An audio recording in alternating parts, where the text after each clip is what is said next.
Stop doing regular pull-ups. Seriously.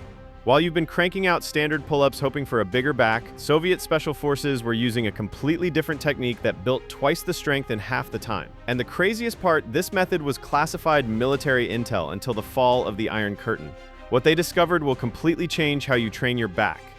If you're tired of doing endless pull-ups without seeing real results, or worse, dealing with shoulder pain every time you grab the bar, you're in the right place. Today, we're diving into a Cold War training secret that transformed ordinary soldiers into athletes with bulletproof backs and shoulders.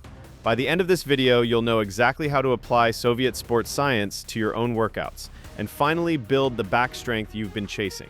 Let's get into it. Picture this. It's 1978. A group of American Olympic coaches has been granted rare access to a Soviet sports training facility in Moscow. They're expecting to see high-tech equipment, maybe some secret strength machines. Instead, they walk into a bare gymnasium and witness something that defies everything they thought they knew about building back strength. Soviet athletes are doing pull-ups, but not like anything the Americans have ever seen. These aren't the fast, kipping reps or the half range of motion chin-ups popular in the West. These athletes are moving with deliberate control, holding positions that look impossible, and they're building back development that would put bodybuilders to shame. The head coach, a former Soviet military trainer named Vladimir Zatsiorsky, explains something that sounds almost too simple. You Americans train for numbers on paper. We train for maximum tension and neural adaptation. That single sentence would eventually revolutionize how we understand back training worldwide. But it would take decades before the full method became public knowledge. So what exactly were the Soviets doing differently? 3 game-changing principles that go against everything mainstream fitness teaches. First, they understood muscle tension over muscle volume. While Western athletes were taught to pump out as many pull-ups as possible to hit arbitrary rep targets, Soviet coaches knew that maximum tension at the right joint angles builds maximum strength and muscle. They weren't counting reps, they were counting seconds of time under tension and focusing on specific positions. Their pull-ups looked like this: a controlled 5-second pull to the top, a 5-second hold with the chin over the bar, and a 5-second descent back down. That's 15 seconds for 1 rep. Compare that to the typical 2-second pull-up most people bang out. The Soviets were generating nearly 8 times more time under tension per rep. Second, they practiced something they called scapular first activation. Every pull-up started with deliberate shoulder blade movement before the arms even bent.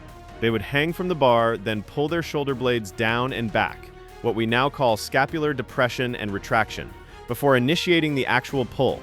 This pre-activation did 2 critical things.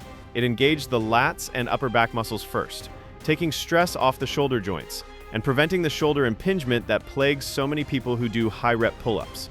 And it created what they called neuromuscular efficiency, teaching the body the optimal sequence of muscle activation for maximum force production and joint health. Third, and this is the real secret that changes everything, they used specialized isometric holds at multiple joint angles throughout the range of motion. They discovered that holding the pull-up at 3 specific positions, bottom with arms extended but shoulders engaged, middle with elbows at 90 degrees, and top with chin over the bar for 30 to 60 seconds each, created neurological adaptations that carried over to dramatic strength gains. These weren't just random holds. Soviet sports scientists had identified these 3 angles as the optimal positions for maximum motor unit recruitment across the entire pulling chain. Now, you might be thinking this sounds too slow and methodical to actually work, but here's the science that backs it up, and it's pretty remarkable. When you perform a standard rapid pull-up, you're primarily training what's called momentum-assisted movement and building muscular endurance. That's great for doing more pull-ups, but it's not optimal for building raw strength, muscle size, or protecting your shoulders from injury prevention issues as you age. The Soviet method targets something completely different. It creates maximal motor unit recruitment throughout the entire back, shoulders, and arms. Your muscles are made up of thousands of individual muscle fibers, and your nervous system decides how many of those fibers to activate at any given time. Under normal circumstances, your body only activates about 30 to 40% of available muscle fibers during a movement. But when you move slowly, create maximum tension with that scapular first activation, and hold challenging positions, you force your nervous system to recruit up to 80 or even 90% of available muscle fibers. More fiber recruitment equals more strength, more muscle growth, and most importantly for people over 40, better joint health and protection. Soviet sports scientists also discovered that this method significantly reduced shoulder injuries while simultaneously increasing grip strength, which, as research now shows, is one of the strongest predictors of longevity and overall health as we age. Their athletes could not only perform incredibly controlled pull-ups, but they maintained healthy, pain-free shoulders well into their 50s and 60s. This was unheard of among Western athletes who trained with high-volume, high-impact methods. So how do you actually implement this into your training? Here's the exact protocol that Soviet coaches used with their athletes. Start with the foundation exercise, the scapular engaged hang. Grab a pull-up bar with an overhand grip, hands slightly wider than shoulder width. Hang with your arms fully extended, but don't just dangle like a wet towel.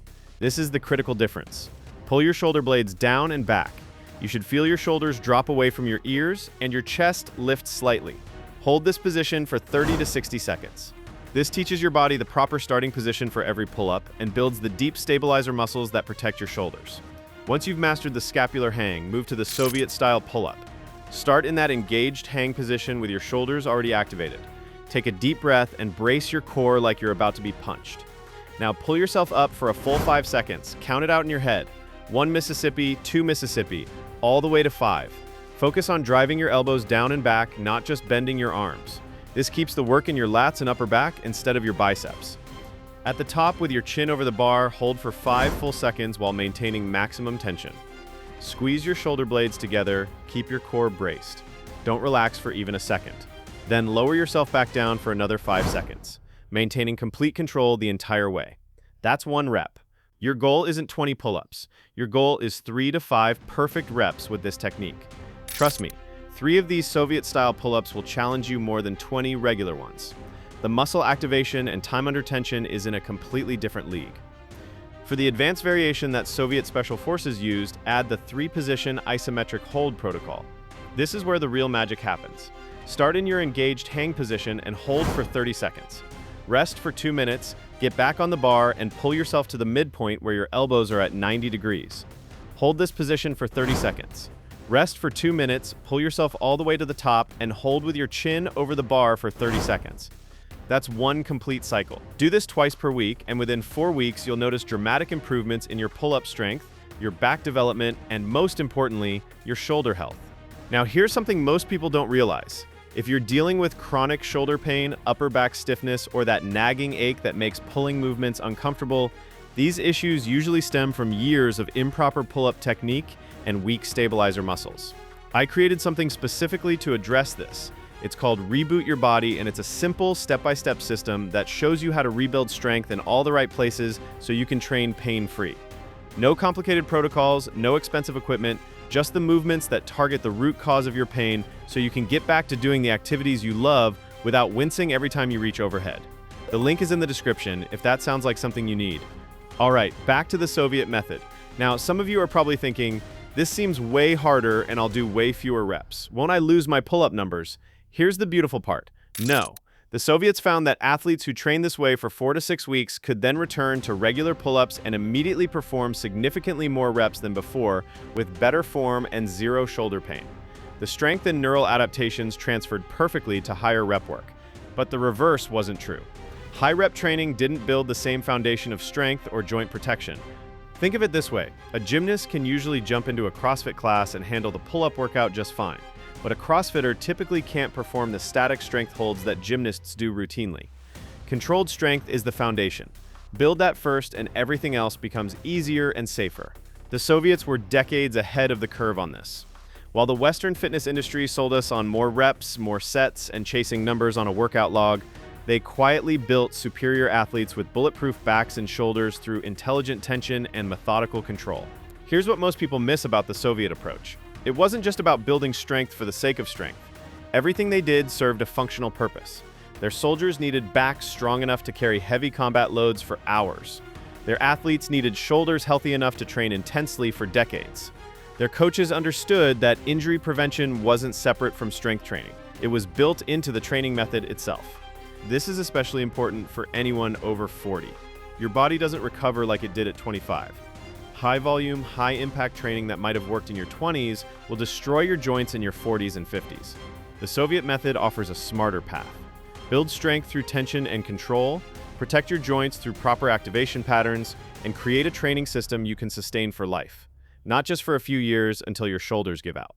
The three-position isometric hold protocol I mentioned earlier deserves more explanation because it's the real key to long-term joint health and continuous strength gains. When you hold an isometric position, you're building strength at that specific joint angle, plus about 15 degrees in either direction. By hitting three key positions, full extension, 90 degrees, and full contraction, you're building strength through the entire range of motion. This prevents the weak points that lead to injury. Most people have a sticking point in their pull-ups, usually around that 90-degree position. This is your weakest angle, and it's where your form breaks down and injuries happen. By specifically strengthening this position with isometric holds, you eliminate that weak link. Soviet coaches called this armor plating, systematically eliminating structural weaknesses through targeted isometric training. The neurological adaptations are equally important. When you hold a maximum tension isometric contraction, your nervous system learns to recruit muscle fibers more efficiently. This improved neural drive carries over to every variation of the pulling movement: rows, chin-ups, lat pull-downs, even everyday activities like lifting boxes or pulling open heavy doors. You're not just building bigger muscles, you're building a more efficient nervous system that can activate those muscles more effectively. Here's something the Soviets understood that modern fitness completely misses. Grip strength isn't just about your hands. It's a window into your entire nervous system's health. When you hang from a bar and hold isometric positions, you're creating what they called irradiation, the phenomenon where tension in one area spreads to connected areas. Strong grip activation creates tension up through your forearms, into your biceps, through your shoulders, and into your back. This total body neural activation is why Soviet athletes built such complete, functional strength. They weren't isolating muscles, they were training their entire system to work as one unit. Research now confirms what the Soviets knew decades ago. Men with grip strength below 72 pounds have significantly higher mortality rates. Women below 44 pounds face similar risks. But here's what's fascinating. You can't fake grip strength. You can't cheat it with momentum or poor form. Your grip either holds or it doesn't. This makes it the most honest measure of your body's true functional capacity. When you train pull-ups the Soviet way with those long isometric holds and controlled tempos, your grip strength shoots up naturally. You're not just getting stronger, you're literally adding years to your life expectancy. Try this method for the next 30 days.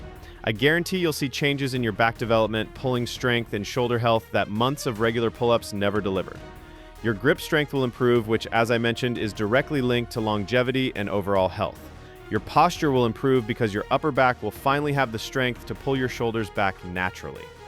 And perhaps most importantly, you'll be able to train your back intensely without the shoulder pain that sidelines so many people. Let me give you some real-world context for why this matters beyond just the gym. Think about all the pulling movements you do in daily life. Picking up your grandkids, pulling yourself up from a seated position, carrying grocery bags, opening heavy doors, pulling start cords on lawn equipment. Every single one of these movements requires the same pulling strength and shoulder stability that Soviet-style pull-ups build. The difference is most people train pulling movements in ways that make them weaker and more injury-prone over time. High-rep, momentum-based training teaches your body to compensate, to use the wrong muscles, to move through positions of instability. The Soviet method does the opposite.